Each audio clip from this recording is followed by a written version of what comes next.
Isang magandang hapon po sa atin lahat. So may nadaanan ako dito at habang ako nag-aabang ng sasakyan patungong sa aking pag-uwi. May daanan ko itong dalawa, si Kuya. Ah, Sabi niya parang may problema yung gulong mo. So yung kabayanihan ng isang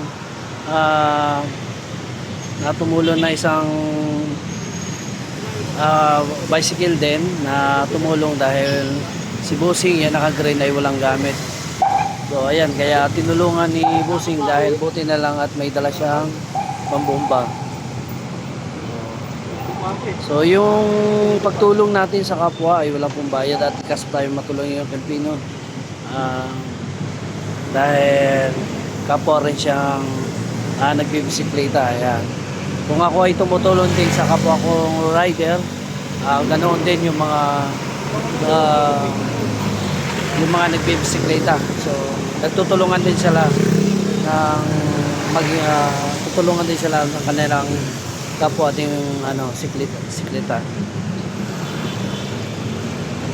Singaw, boss? Malayo pa yung uwian mo, boss? Malayo pa. Sana okay na.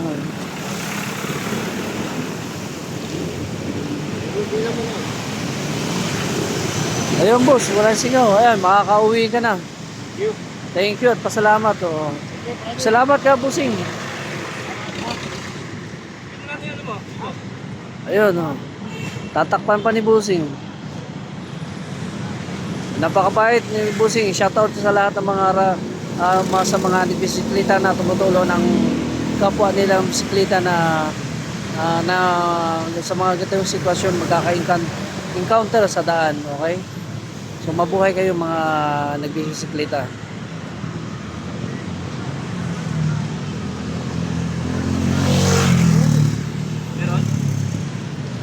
Meron? May singaw? Ayan, boss, makakauwi ka na. Bossing, thank you. Maraming salamat sa pagtulong mo kay Bossing. Thank you. God bless sa inyo. Ingat. Pagpalain ka, brother. Thank you.